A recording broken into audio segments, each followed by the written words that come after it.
Platícame conversamos con la neuropsicóloga Brenda Betancourt sobre cómo podemos ayudar a los niños y adolescentes a manejar el estrés, cómo afrontar sus miedos, cómo ayudarles a no frustrarse en diferentes situaciones y cómo ayudarlos a ser más seguros. En este clip se los platicamos. Hola Brenda, ¿cómo estás? Primero que nada, muchísimas gracias por estar con nosotros en Platícame. Y realmente es un tema que es muy importante para mí, tanto como mamá, como tía, como maestra, como vecina y como parte de una comunidad, el poder platicar contigo, que eres neuropsicóloga, del tema de cómo podemos ayudar a los niños y adolescentes a afrontar sus miedos, a trabajar el estrés, a que no se frustren por situaciones que van a ir viviendo día a día en su vida. Y bueno, por eso es como tan importante y bienvenida. Muchas gracias por la invitación. Espero que hoy lo que platiquemos pues pueda servir a muchos papás para poder guiar de alguna forma a esos niños y adolescentes que tienen en casa y pues también, ¿no?, empezar a bajar como un poco el estrés para ellos mismos, para los papás, y que no sientan que están haciendo todo mal, ¿no? Que hay cosas que podemos hacer por sentido común, pero que a veces no tenemos como esta noción, siempre como que vamos con ese miedo de si lo estoy haciendo bien o mal, y muchas cosas desde el sentido común pues podemos pues atinarle, ¿no? Atinar y hacer las cosas bien. Así es.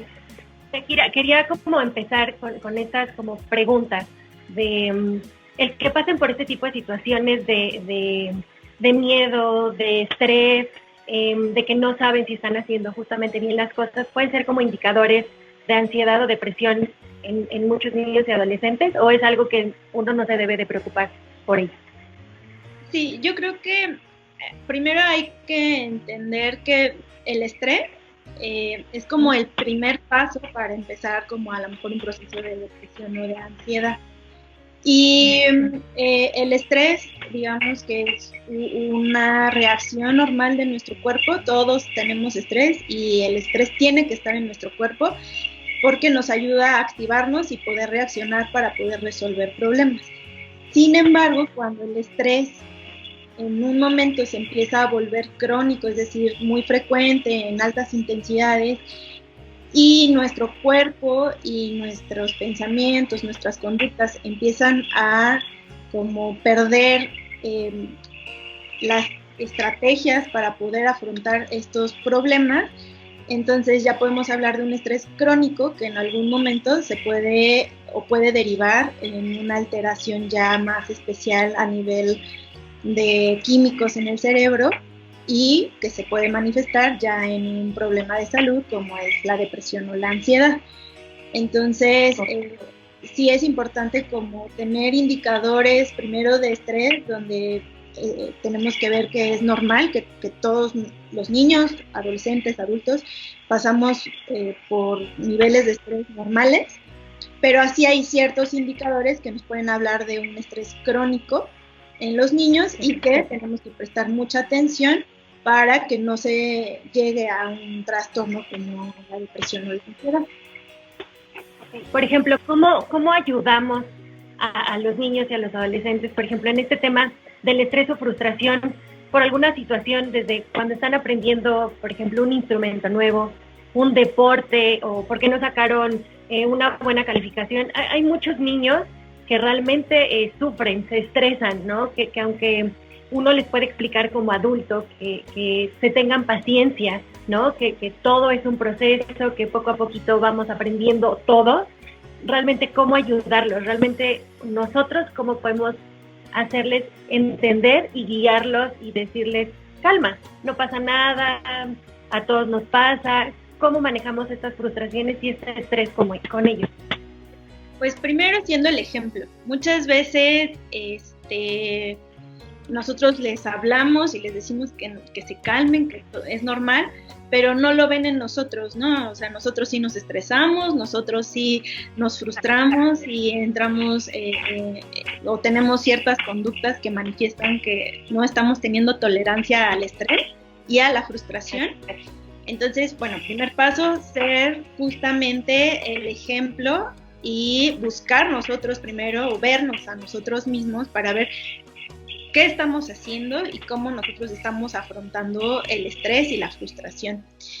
Y bueno, ¿cómo hacemos eso? Pues uno empezando a practicar esta parte de darnos chance de equivocarnos, ¿no? Entonces a veces no nos enseñamos a nosotros y no les enseñamos a ellos a que los errores son normales en la vida y que podemos aprender pues de los errores, ¿no? Entonces, desde pequeñitos es importante inculcar esta parte donde se vale equivocarse y que el error es parte del logro, ¿no? Y entonces a veces generamos muchas expectativas en nuestros hijos y ellos las perciben, ¿no? Perciben como las expectativas que nosotros tenemos. Entonces, pues más bien preguntarnos si lo que espero de mi hijo es una expectativa mía, más que una expectativa de él.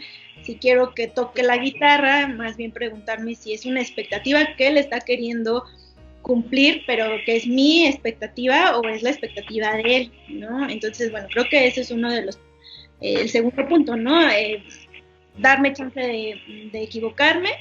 Y 3, pues evaluar si son expectativas propias o expectativas de mi hijo. Y si es expectativa propia, pues entonces empezar a guiarlo para que él genere sus propias expectativas. Y otro de los puntos bien importante es que desde chiquitos creo que es importante que los dejemos frustrarse. Muchas veces queremos resolverles las cosas con tal de que ellos no sufran. Y los comenzamos a sobreproteger y entre esta sobreprotección empezamos a resolver cosas o les empezamos a dar cosas para que ellos no tengan que sufrir a lo mejor cosas que yo sufrí, ¿no? Entonces es bien importante que los dejemos frustrarse. No es malo frustrarse, al contrario, la frustración es también parte de una formación y que me va a permitir ir teniendo como esta tolerancia para que objetivos más complejos pues los pueda ir consiguiendo. Y justamente la frustración sirve para que además yo pueda poner un alto y entonces decir, a ver, algo está saliendo mal, y entonces busco alternativas. Ese es el trabajo de la frustración. Tener como una límite y decir, a ver, tengo que ponerme a pensar otras alternativas.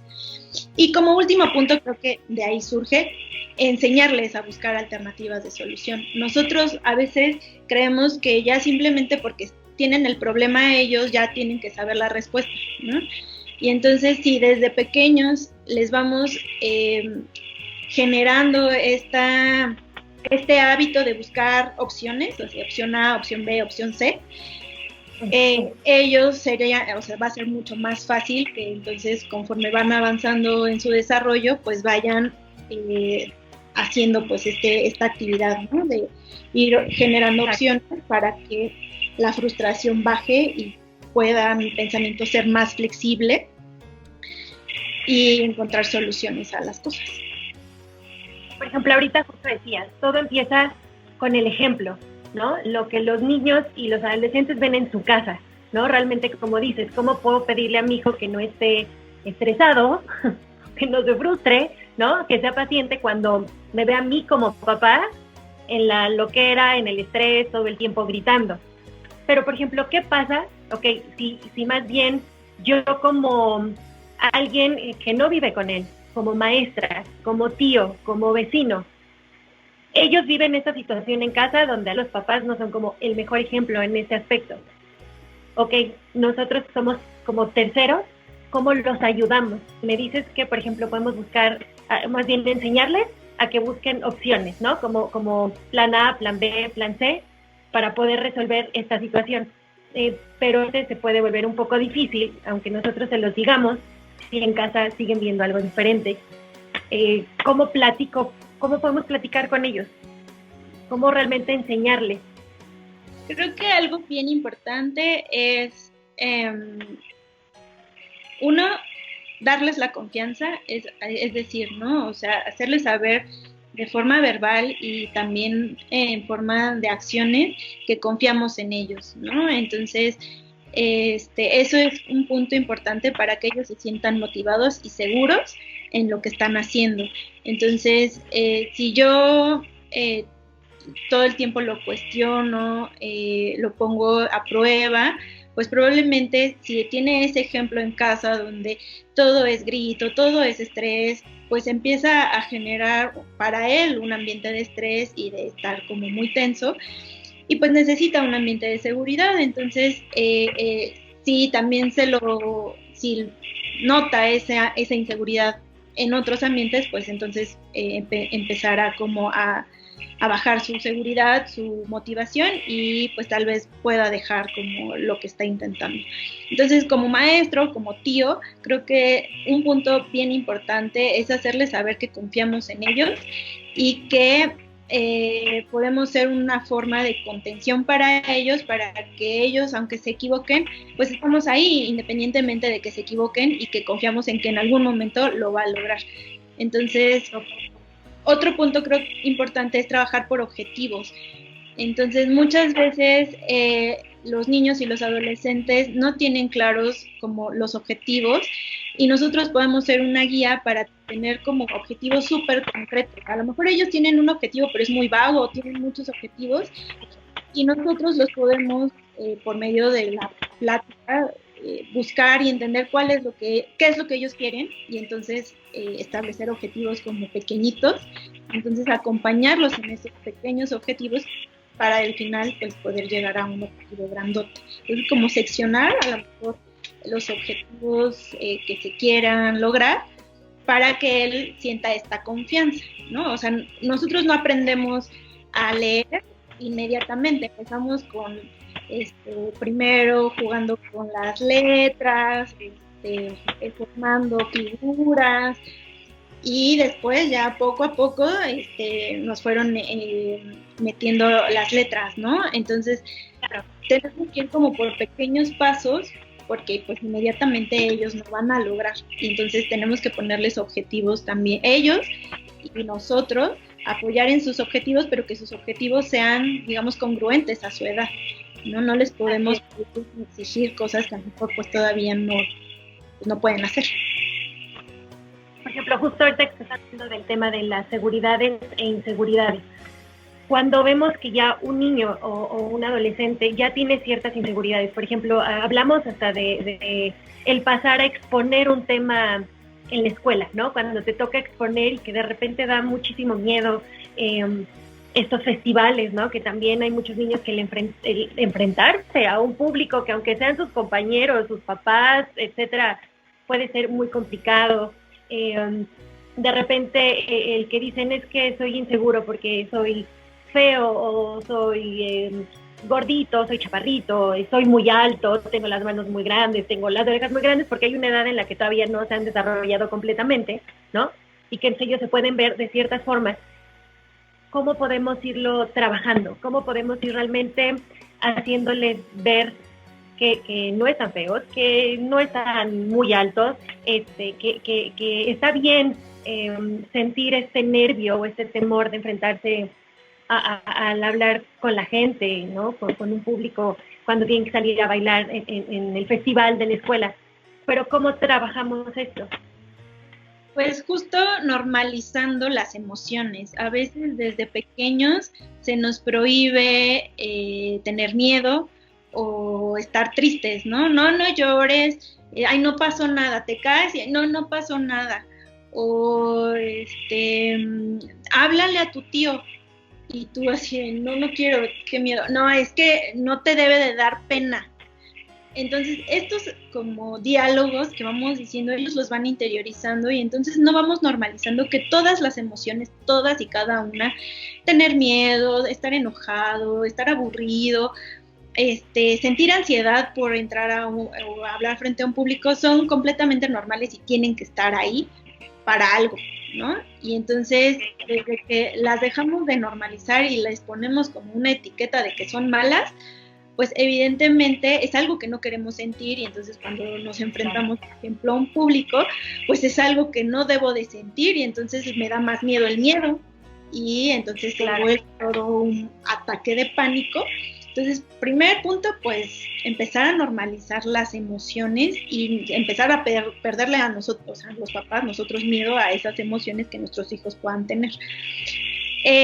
Dos, justamente empezar a trabajar mucho con la parte de el autoconcepto, ¿no? Entonces, dentro de la autoestima hay como varios puntos que está desde el autoconcepto, la autoimagen y entonces ni siquiera eso lo trabajamos con papás, ¿no? O sea, ni siquiera nos ponemos frente al espejo a vernos y empezarnos como a reconocer o ayudar a los niños a que se reconozcan su propio cuerpo y que lo amen, ¿no?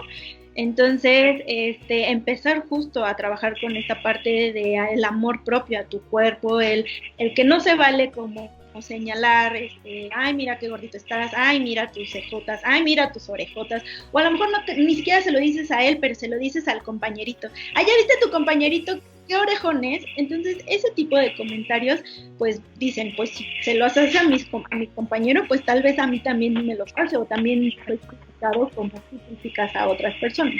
Entonces, empezar a trabajar justo como el respeto hacia el cuerpo, en todo el mundo, el cuerpo en general, y trabajar el respeto del cuerpo propio, en este sentido como de que desde que están, cuando están como a los 5 años, empiezan justamente, bueno, entre los 3 y los 5 años, empiezan como a reconocer su cuerpo, ¿no? A darse cuenta que somos diferentes a los otros, que los niños y las niñas son distintas, que las niñas comparten ciertas características y los niños comparten otras características.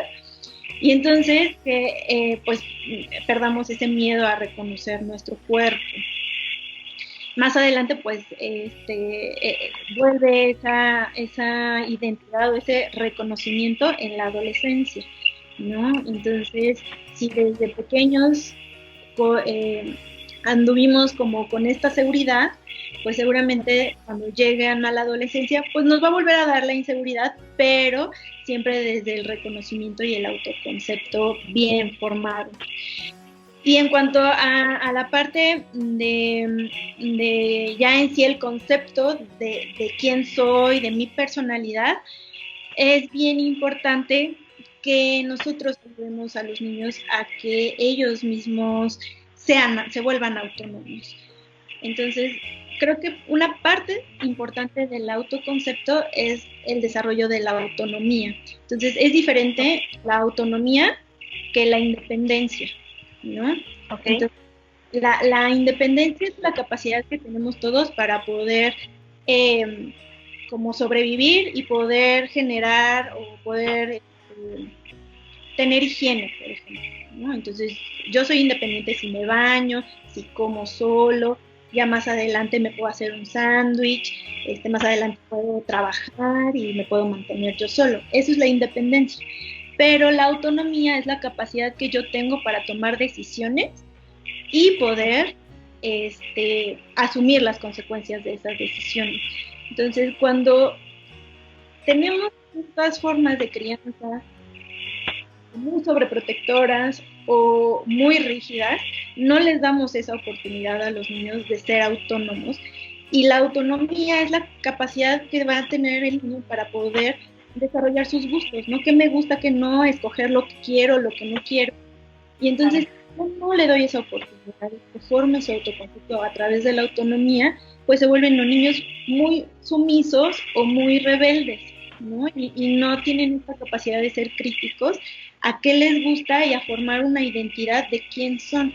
Entonces, creo que la autonomía es fundamental, y cómo es a través de la capacidad que nosotros le podemos brindar a los niños y adolescentes para que tomen sus propias decisiones. Eso es importantísimo, y qué bueno que nos dijiste como la diferencia, ¿no? O sea, la verdad de pronto sí, como papás, como maestros, como tíos, como hasta parte de una comunidad, realmente no sabemos todo esto. Entonces, por lo mismo, al no saberlo, pues no podemos ayudarlos, ¿no? Realmente, ¿cómo uno los va a ayudar si uno no lo sabe, ¿no? Si uno no hace esta diferencia, ¿no? Entonces, gracias por ahorita explicárnoslo. Y te quería preguntar, ¿no? Hay muchos niños que sí de repente ya traen problemas, a lo mejor de depresión o de ansiedad realmente fuertes, pero uno no se da cuenta. ¿Hay como indicadores o hay ciertos síntomas o algo que nos pueda realmente estar como este foquito rojo que se está encendiendo y que nos está diciendo aquí está pasando algo? ¿Cómo podemos identificar una depresión ya como tal o una ansiedad? Es bien importante, bueno, tener mucha observación y supervisión en los niños y adolescentes. Algo que marca mucho que algo está pasando mal o que no está bien es que hay un cambio, digamos, agudo, ¿no? De pronto, hace 15 días todo muy bien y de pronto empiezo a notar cambios, ¿no? Y en los niños y adolescentes la depresión y la ansiedad se manifiesta de formas muy diversas, distintas a las que se presentan en un adulto. Entonces, en los niños y en los adolescentes también hay diferencias, ¿no? Desde el preescolar, un niño escolar y un adolescente.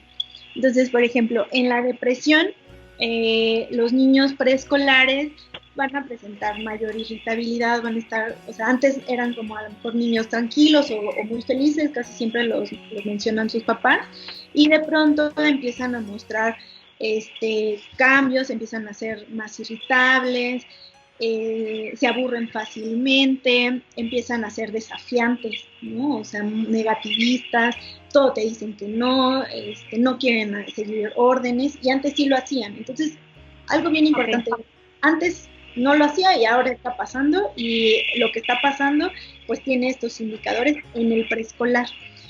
A nivel ya escolar, y en el preescolar también van a ver como indicadores de enuresis y encopresis, que son esta dificultad para controlar esfínteres. Entonces, un indicador es, antes ya lo hacía, ya controlaba esfínteres y de pronto lo dejó de hacer, ¿no? Entonces, es un punto bien importante que pudiéramos empezar a ver esos foquitos rojos en un preescolar para la depresión.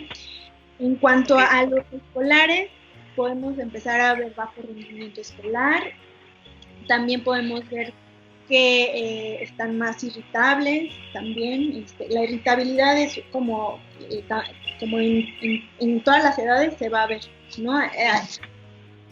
Que probablemente en un adulto pues no es más a lo mejor la parte de la tristeza, pero en los niños es más la irritabilidad, baja autoestima, ¿no? O sea, bajo autoconcepto, y ya en casos más graves pues ya empieza a haber estos indicadores como ideas recurrentes de muerte o suicidio, ¿no? O sea, no quiero morir, no debería de estar aquí.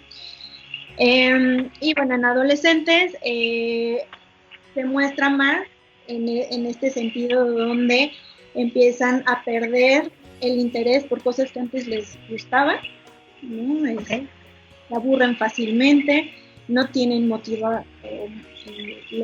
que los motivaba antes, por ejemplo, para ir a la escuela, ahora no, tienen dificultades para dormir, tienen dificultades para alimentarse, o les da mucha hambre, o no comen, duermen mucho o no duermen. O sea, como los extremos, sí. Y tal vez empieza a haber como mucha falta de esperanza hacia un futuro, ¿no? O sea, ¿para qué ya voy a la escuela? Sí, ¿de qué me sirve ir a la escuela? ¿O para qué veo a mis amigos? Si de todos modos, o sea, pues no gano nada en verlos.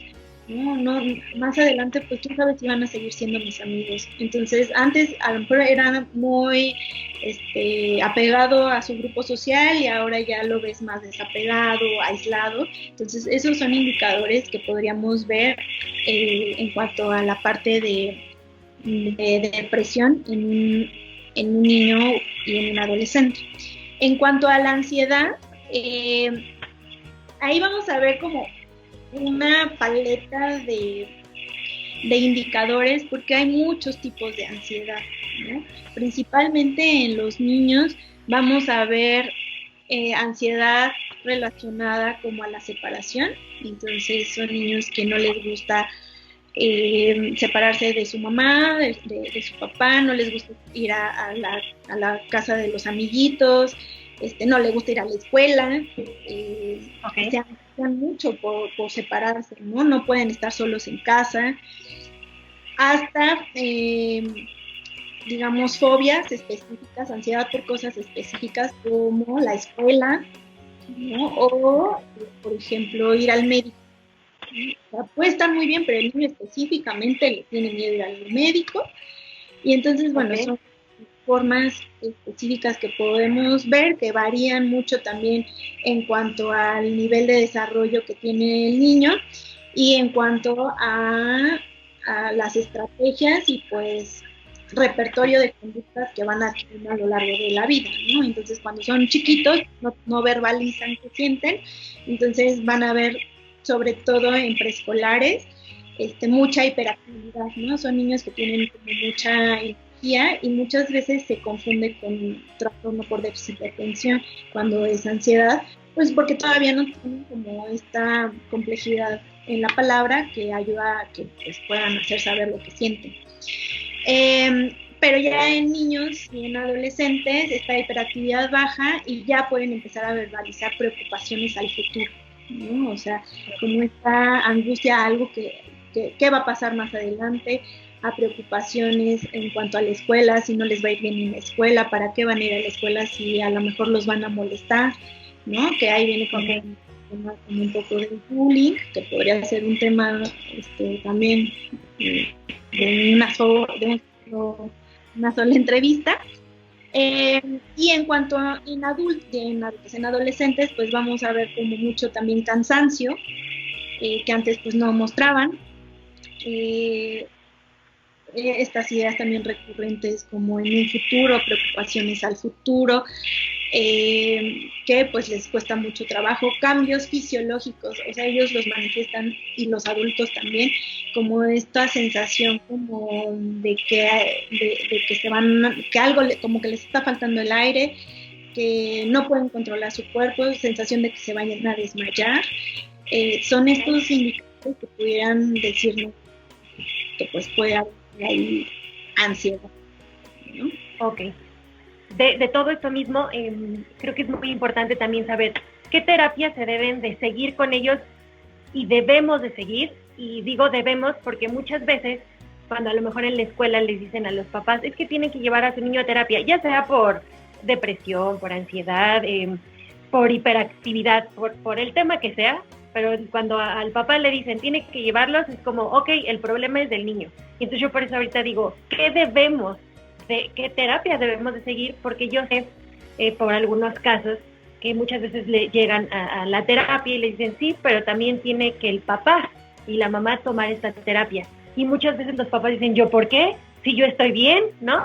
Yo no tengo el problema, mi hijo es el que está presentando el problema. Entonces, como papá yo creo que es muy complicado reconocer a lo mejor o aceptar que nuestro hijo puede tener un problema, pero que a lo mejor ese problema es a raíz de algo que tiene que ver con nosotros. Entonces por eso te preguntaba, ¿qué terapias o qué se tiene que hacer, pero en conjunto, papás e hijos? ¿Qué tenemos que hacer ya cuando tienen que ir a terapia?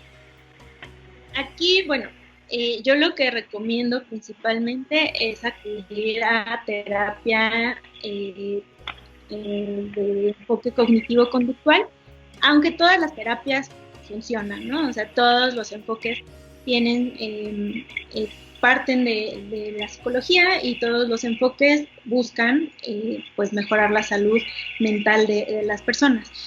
Me parece que la terapia cognitivo-conductual es la más recomendada justamente para problemas de ansiedad y depresión y para problemas de conducta.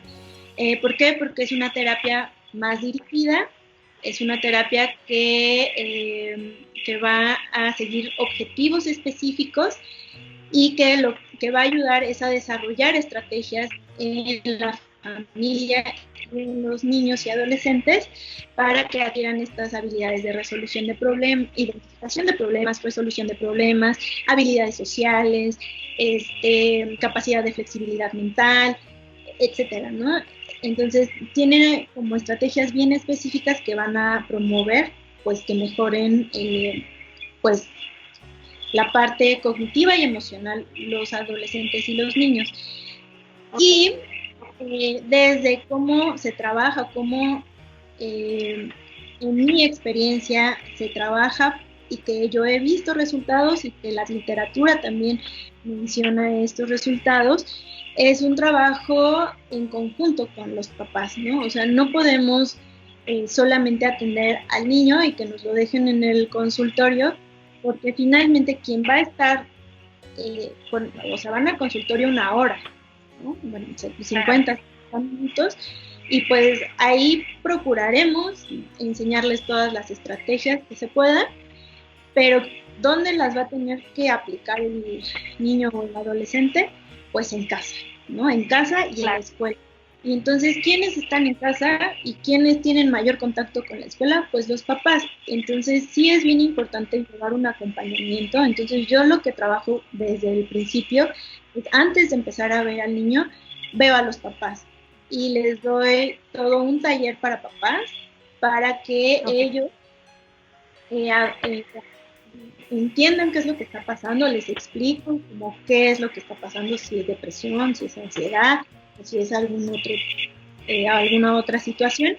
Y una vez que entienden, es mucho más fácil que tengan una adherencia al tratamiento, ¿no? O sea, que se comprometan, porque pues si hay una comprensión de la situación, pues entonces es mucho más fácil sentir que la puedes manejar. Entonces, si no hay una comprensión, agobias y prefieres evitarlo. Entonces, ya que hay una comprensión, explico cómo se trabaja, y yo casi siempre, al término de las terapias, hago que pase papá y mamá y explico qué es lo que se va a trabajar durante la semana. Entonces, es un trabajo en conjunto, no es solamente el terapeuta y el niño, porque no va a haber ningún avance, porque además los niños no tienen todavía esta capacidad como de guía y de seguimiento de objetivos. Ese es el trabajo del adulto. Entonces, creo que esa es como una de las formas en que yo he visto que tiene mayores resultados. Sin embargo, bueno, hay otros tipos de terapia, como terapia de juego, donde también hay muchos resultados, y en las terapias de juego, pues ahí el terapeuta pues justamente utiliza estrategias mediante juego de roles, juegos didácticos, juegos de mesa, donde permiten que el niño pueda ir integrando sus emociones, los pensamientos, y puedan desarrollar estrategias para enfrentar pues cualquier situación. Pero cualquier terapia que trabaje con niños se necesita el acompañamiento de la familia. Ok, ahora, no sé si estoy mal, pero no para todas las situaciones es que tenemos que llevar a un niño a terapia como tal, realmente a una sesión. O sea, por ejemplo, si es una cuestión nada más como de estrés o ciertos miedos o ciertas frustraciones, son algo que realmente podemos trabajarlo directamente con ellos, ¿no? Ya solo son ciertas situaciones en las que sí ya debemos de acudir con un especialista, o para todo lo ideal es acudir con el especialista. No, o sea, hay cosas que podemos llevar a cabo, como ahorita les acabo de dar algunos como sugerencias, tips, y esas pues se pueden llevar a cabo. Nunca está de más pedir una asesoría, o sea, con una sesión, por ejemplo, con el terapeuta, que dé una orientación en función de ciertas del motivo al que vayan, motivo de consulta, pues se puede hacer. Hay guías en internet, guías buenas que hablan justamente de fundaciones que pues desarrollan estrategias como para el manejo de estrés en los niños, manejo de ansiedad de niños, cuestiones, a lo mejor ya cuando ya hay una sospecha de depresión o trastorno de ansiedad, pues sí, o sea, definitivamente el siguiente paso es ir con un especialista. Pero cuando es una cuestión como manejo de la frustración, límites en casa, manejo del estrés, hay muchas guías también y de institutos, instituciones que son fiables y que pudieran también pues buscarlas para que sigan como estas estrategias. Ok, pero entonces bueno, sí, con todo lo que hemos platicado, lo que sí me puedo dar cuenta es que evidentemente el adulto somos el ejemplo y la guía, ¿no? O sea, realmente para toda esta cuestión de estrés, frustración, miedos, de cómo poder sobrellevar ciertas situaciones, pues al final los niños todo esto también lo van a ver en nosotros. Entonces, primero que nada es que nosotros estemos bien para ya de ahí también poderles realmente enseñar y ayudar y guiar, ¿no? Sí, creo que es fundamental esto. Y justo ayer estaba dando un diagnóstico y muchas veces ves la negación como por parte de los papás, ¿no? Y entonces es bien importante estar abiertos, porque si no hay una aceptación, pues no va a haber una búsqueda de solución.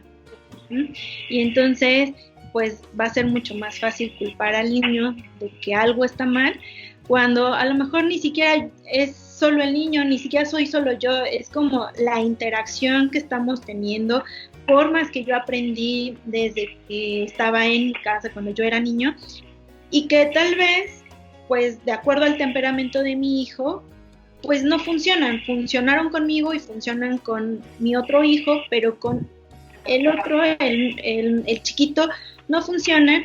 Y no es que esté mal, es simplemente que pues las formas no pueden seguir siendo las mismas porque es un individuo distinto, y entonces pues tenemos que buscar alternativas y no tenemos que saber todo. Para eso podemos buscar, podemos ser flexibles y buscar opción A, opción B, opción C, que promueva que haya una aceptación y un cambio, pues para tener una mejor convivencia en casa. De mi parte, creo que he podido como preguntarte todas estas dudas. No sé si hay algo que tú quieras como agregar que a mí se me haya pasado y que sea súper importante. Pues creo que solo es bien importante que para poder prevenir, o sea, que entendamos que la depresión y la ansiedad muchas veces, aunque son cuestiones relacionadas a la familia, es decir, que ya tienen un componente genético, se pueden prevenir, ¿no? O por lo menos, si se van a presentar, que se presenten cuando el niño tenga herramientas, o sea, ya con herramientas para poderlas afrontar. Entonces, es muy importante que desde que están en el preescolar podamos nosotros estar abiertos y comprometidos a los estilos de crianza que vamos a desarrollar con nuestros hijos, y que pues ahora con tanta información, pues creo que podemos ayudar la información en nuestro beneficio, traerlo a nuestro beneficio, para poder lograr que ellos vayan desarrollando estrategias que puedan prevenir, ¿no?, el desarrollo de estas enfermedades. En específico, pues que tengan esta capacidad de resiliencia y de afrontamiento del estrés. Una preguntita más que también creo que es importante. ¿Qué pasa cuando hay negación total por parte de los padres, pero uno está viendo realmente que hay algún tipo de problema con un niño, con un adolescente? ¿Qué podemos hacer si estamos viendo que de parte de los papás está totalmente cerrado el tema, que hay negación absoluta? ¿Qué hacemos? ¿Como tíos o como maestros? ¿A eso se refiere? Exactamente, como maestro, como tío, como te digo, como hasta vecinos, ¿no? Pero estamos viendo que ahí hay un problema, pero el problema principal es que los papás están así. Pues primero, pues sería tal vez importante como un poco indagar si se puede, o sea, y si ellos tienen como la confianza con la persona que está detectando el problema, pues acercarnos, ¿no? Acercarnos y buscar como escucha. Y si no se puede, bueno, pues nosotros podemos darles herramientas, si tenemos como esta cercanía con el niño, ir dándole herramientas que puedan ayudarlo a tener mejor afrontamiento del estrés, ¿no? O sea, desde hacer ejercicio, salir a correr con él, Jugar es magnífico porque ayuda a que baje el estrés, a que se pongan en acción todos estos mecanismos de identificación de problemas, solución de problemas. Entonces, jugar con el niño también es una forma en que puede el niño depositar también sus emociones y ahí mismo libera pues angustias, enojo, estrés. Entonces, jugar con él, que se sienta acompañado, que sienta que tiene un acompañamiento. Y bueno, pues en algún momento probablemente podemos ir detectando que la mamá o el papá pueden estar un poco más abiertos y podríamos hacerles ver que hay una dificultad, un problema. Okay. Ya en casos más graves, pues recurrir al DI, ¿no? O a que puedan ya intervenir de forma social y legal en situaciones más graves, ¿no? O sea, violencia dentro de la familia. Bueno, pues entonces ahí sí es recomendable recurrir a estas instancias externas. Perfecto. No, pues de verdad te agradezco muchísimo y porfa, si puedes darnos como tu contacto, tus redes sociales para si alguien se quiere comunicar contigo, si tienen dudas, digo, nosotros lo vamos a poner aquí abajito de la entrevista en las redes sociales, pero que tú nos las hagas saber.